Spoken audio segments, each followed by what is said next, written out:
So I'm delighted to be joined now by our first ever returning guest on the show, Ben Gascoigne. You're back for more because you've just published the findings of the first stage of your inquiry's report into new towns. So can you give us the headlines? What are you most excited about? What do you think are the key findings that everyone should know about from your inquiry so far?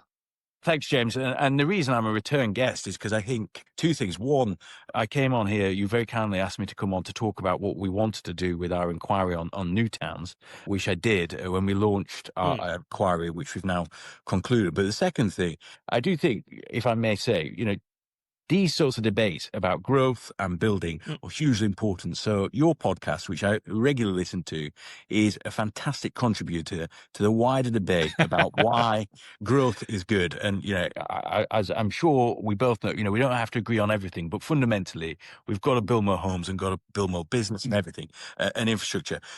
So as you say, James, we concluded the first part of our inquiry into new towns and expanded settlements. And as you'll remember, the government, when they were elected in July last year, said that they wanted to put a series of new towns across the country, and they created a task force which looked into a number of sites. And they reported a couple of months ago, I think it was now, and they reported during the Labour Party conference and set out 12 new towns and some of the issues around those new towns. At the same time, we published our report, which didn't look into location. So we left that purely to the task force. But what we did look in is how do you make new towns successful? What is needed? And our report, which we have published now, sets out 12 recommendations. 11, I think it is actually, forgive me. And in those, there's a number of important things, such as how do you get community voices involved? What is the sort of governance structure? The importance of putting in infrastructure first. But the crucial one for me, and to me, it sort of runs through all of them and sits right at the top, which is about leadership. And it's about if the government really want to do this and we support them in that endeavor, they've got to drive it through. It's got to be gripped day in, day out. And that, we had some fantastic evidence sessions, but we met with the government ministers, Minister Pennycook and Minister Taylor, who I regularly talk to, both of whom I respect massively and are very dedicated to their work and what they're doing on this. But you need the Treasury as ever, and you need the Treasury to step up to the plate. And frankly, our position is it needs to be driven from the very top, from the very centre. In my view, as you know, I've done a stint in Downing Street. It's Downing Street that runs the show, whether we like it or not. And ultimately, you need Downing Street to be bringing all the departments together, acting as the sort of interlocutor, but driving this agenda, not just across Whitehall and getting Treasury to step up, but getting local authorities to working with them as well. So it's a great Mm. report. We emphasize, as I say, some practical steps. It's not reams and reams. You can read it and enjoy it. I must admit, I've read it so many times that the first time I read it, when I got to the end, I was waiting. I thought I'd not printed the rest. I wanted to carry on, but we're going to carry on in our endeavor to push this agenda. One of the interesting recommendations I thought was you want to create a body to basically oversee all of the proposed new towns and sort of set design codes and things. Do you have any sense of how that should work and what sort of things that should do? And is there a risk there that it could become a bit too prescriptive, that you could have the centre saying, oh, well, everything's got to be 6 stories high, or something in a way that makes certain developments slightly too difficult, maybe? I mean, that is a risk. I think what we would say to that is we wouldn't want to be going down too prescriptive a risk, because fundamentally, there's obviously also local considerations to take into place. Many of these new towns are expanded settlements rather than new towns from a blank piece of paper or a blank field. So you've got a lot of considerations to take to remember when it's an expansion to an already built up area. But we visited Denmark, where there is a sort of national, through their Ministry of Culture, I think it is from memory, that sort of set out a sort of general, it's I'd say it's light touch, but it's sort of general approach to what they would like to see in development. So I think it can be done, and it can be done in a light touch way. But fundamentally, again, this is what our general argument is, that you need leadership from the top, but that there needs to be some sort of vision to this. What is it that these new towns will look like, feel, and how do they widely contribute to the economy? I think you mentioned in the report that you want it to be more than about just sort of hitting the housing targets and sort of Yeah. getting the numbers up in terms of the number of houses. So, what sort of things do you think these new towns can do? What sort of roles do you think that they can play beyond just literally making the new housing starts graph go upwards? Yeah, which, and building housing in itself, we're not criticizing building housing in itself. when we embarked on this endeavour, the government wasn't actually clear in itself as to what it wanted to do. And so sometimes you'd hear about growth, sometimes you'd hear about housing. And I think our concerns as we embarked on this journey and as the task force was undertaking their work, we weren't quite clear what the mission was. It was sort of, we're just building new towns and a task force is looking into it. Now that the task force has published their report, they set out the new towns and exactly what each of them is there to do. What, particularly also, to be fair, through a lens of the industrial strategy, which they've taken consideration of. So I think for us, it was more, if you want to go down this journey, it requires a lot of effort, energy, time, and money, but you've got to be very clear as to what the sort of broader picture is. So I think there is something about housing, but it's a broader piece that the government needs to articulate. For, also, James, they've announced these 12 sites. It may very well be, and it's not for me to comment on the locations, but it may very well be that during the course of their deliberations that actually some of these sites don't work for whatever reason. And I think that's why more fundamentally you need to sort of set a general case as to why these new towns as a whole is an important part of our, it's not just house building, but an important part of our economic story. And one of the things that you talk about in the report, and you come out really strongly for this, is the role of development corporations to sort of oversee the creation of new towns. So each new town would have, I guess, its own development corporation. Yeah. I think you say development corporations should be used in all but exceptional cases. This is really strong and actually goes further than the Sir Michael Lyon's New Towns Task Force report, where I think it says, they want development corporations, but they talk about other delivery models as well. Yes. So why is it that you've landed on the development corporations as the crucial thing for making all this happen? I think it's because actually, if you look at some successful delivery models that have taken place, a lot of them have been through that type. There's a crucial point, though, in this, which is whilst development corporations are very good at really driving, from our perspective, we want this mission to not only succeed, but to start and be taken through not just delivery, but seeing it through into the next stage and having some sort of body that oversees from start to finish. Development corporations are a key part because they can bring all the voices together. You can utilize the government. So you've got the delivery model in itself, but you must also have local voices in this process as well.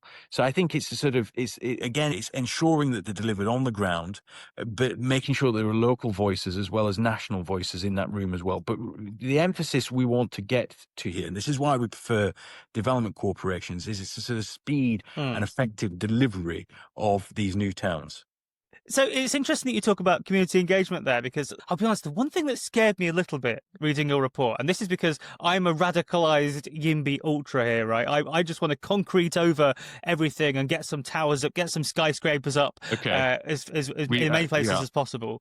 But you talk about community involvement, and a lot of the time, especially on our podcast, we talk about how it's often, quote unquote, sort of community things which are used as an excuse to not do things. That's always the blocker. And I slightly worry that by talking about, the need for engaging the community throughout, and people say things like bringing them along with us, can we actually do that? Is there not a case for when you're trying to build something new and do something bold, like build an entire new town, the government should be unafraid to sort of pick a fight or make a decisive decision and say the new town is going to go here. Those people might be upset, but ultimately it's for the greater good of the country that we have this new town exist. And therefore there is no way to bring everyone with us all of the time, if you see what I mean. No, and in our inquiry, we had some evidence sent through, which in effect said that broadly, when it comes to polling on new towns, I think about a third of the population are in support, a third of the population are opposed, and there's sort of an unsure middle third.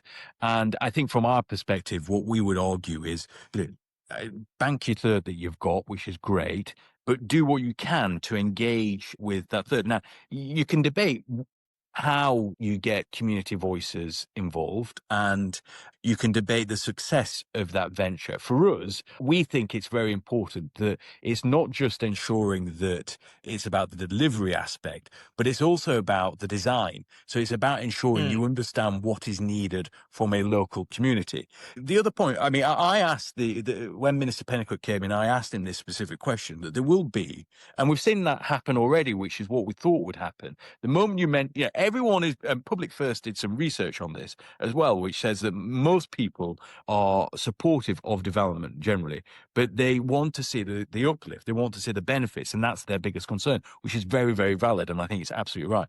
But when the locations were announced, you saw that there's been some local voices expressed in opposition to one site in particular. And from our perspective, we think that's legitimate, but equally, we think that's where you should engage from the very beginning. You're not going to take everyone on this journey, but you should all seek to do whatever you can to do that. And I asked the minister this exact question, which is, there will be voices against you. There'll be political pressure fundamentally, because a lot of this, and again, this comes back to why it needs to be someone very senior to drive it, because there will be opponents, and there'll be, as I said, there may be some opponents regardless of location, just people just don't believe it, that they're right.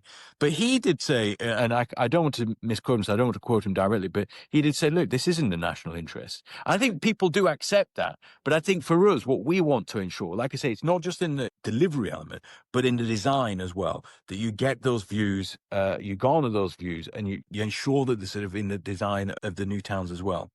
But you're not going to look. You're right. You're fundamentally right. Which you're not going to. You're not going to be able to take everyone on this journey. Not everyone will be happy, and even those that you do involve may not. We're in a democracy. Not everyone gets their way all the time. And the definition of success, does it mean that you're 100% successful in 100% of things?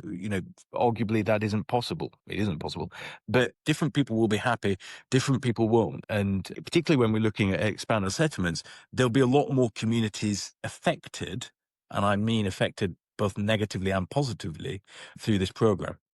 The other big thing I think we haven't mentioned yet is funding, and you've got a whole section on how we should pay for new towns. So can you give us a sort of sketch out how are we going to pay for this? Because obviously the one thing everyone knows about politics and government at the moment is there's no money. Totally. Underscoring basically every political battle is there's not enough money for anything. And Totally. presumably if we're starting these new towns and like you call for an infrastructure first way of building things, so that people move into these new towns and they presumably have running water and the doctor's surgery nearby. But that's going to cost public money up front, isn't it? So how do you think we can finance these new towns in a way that sort of is sustainable? It's a good point. And we do, I mean, there's a few points to make. We do talk about the funding, and there's different funding models that have worked and can work. And we looked at examples internationally as well as here at home. Obviously, when you're talking about a new town, you can look at things like land capture and land value capture. So there's different ways you can do it. But crucially, the thing on money is actually, and again, we saw examples of this internationally, which is you don't, just because, you're right. And I think there was a report which was put out, which said that each new town would cost about £4 billion, which we note in our report, which obviously, and we're in a different world than where we were post-war. Things are very different. But equally, it's also not just about the public finances being put into these schemes. It's also being there to give investor confidence that the government supports this and is prepared ultimately to underwrite and say to the private sector and investors that this is something the government supports and therefore invest in it. Now, again, using international example, that has happened when other countries have built new towns. And the infrastructure first point is right, because not just on new towns, but many developments, you need to put the infrastructure in first and then other things follow. But again, it demonstrates a level of commitment from the top that it is something that we support, and we hope others will come to the table. I don't know if you're familiar with the example. It's not quite a new town, but it's a new-ish area of town in Cambridge that was planned. And it involved moving the town sewage works to further out of town. And then the site where that was, you could build sort of like 8,000 new homes. And this was a plan that was worked up by, I think it was Cambridge Council. And then it involved the Treasury putting in 270 million quid of funding from one of the various housing pots. And then it was pulled in August all of a sudden because the value for money calculation changed. And it's basically the knock-on effect is all of this work has turned out to nothing and they can't build this bit of a new town. So is there a way we can sort of design in a way to avoid a situation like that? Because you can imagine a situation where, the plans for a new town go forward, everything starts coming together, you get private developers on board. Someone's there drawing the street grid and you've got some nice architectural renders of what it's going to look like. And then the government say, we'll put some cash into it or something like that as a sort of part of the seed or as part of the way of getting this thing kickstarted. And then suddenly things can just fall apart all of a sudden. Is there any way we can sort of get around the politics of it all or get around that? Is it possible to design that out, or is that just an inherent part of politics? I don't know the scheme direct, but I think I have great predictions that my third appearance, third time lucky when I'm back on, you and I are going to be looking at the sewage works. I couldn't think of anything better. We're going to go. No, but I think, can you avoid all circumstances like that? No, because you know, there's also international events which can affect lots of things. You know, economic shocks. You know, you can't prevent everything. But I think if you, and again, going back to our report, what we argue for, and I think it is the main one, is this sort of national leadership piece, which is if you've got the government saying day in, day out, and you've got a very senior figure that is able to grapple the Treasury and other government departments and local planning authorities and saying, right, we are going to do this, and this is how we're going to do it. And if there's an issue, I've got James that's got a problem. James, let me speak to him. I'll fix it. You know, you want to do this, I'll do that, whatever it may be, but that owns it and is responsible and is driving it, then I think you mitigate many of the risks and you also speed the process up so that you're not reliant upon so-and-so to talk to someone or this to speak to someone. But it has to be very, very senior and able, like I say, to grapple that monolith known as the Treasury. And very finally, so this was part one of the report that's now been published, and you're looking ahead to part two. What can we look forward to in part two of the inquiry? What are you going to be investigating? So we've made it very clear from the very beginning that this entire program is not just the sort of the theory behind new towns; it's also the actual delivery and how, you know, what is a successful new town and what are the issues on the ground. And so we are now, having completed the first part of our report, we're moving very swiftly on to the second part, which is about community building. What is it that isn't required on these actual new towns? So we've looked at the funding, the governance, and the sort of politics and the legal structures. We're now moving, you know, on the ground. It's you and me down by the sewerage plant, looking in and figuring out exactly what is it that's required in these areas. When we talk about infrastructure, what type of infrastructure? You know, we think about roads and sewers, and yes, that is infrastructure, but it's also shops. It's also some sort of health provision. So it's those sorts of things, as well as parks and playgrounds and schools and all the other stuff. So what is it that is now going to make them successful on the ground? So that's our next bit. We've got a call for evidence, which will be coming out very soon, and I really implore everyone that is interested and as wants to play a part to get involved. Fantastic. And we'll put links to the report so everyone can go and have a read on abundancepod.com. And yeah, if anyone wants to get involved, then we'll put links there as well. But for now, Ben Gascoigne, thank you very much.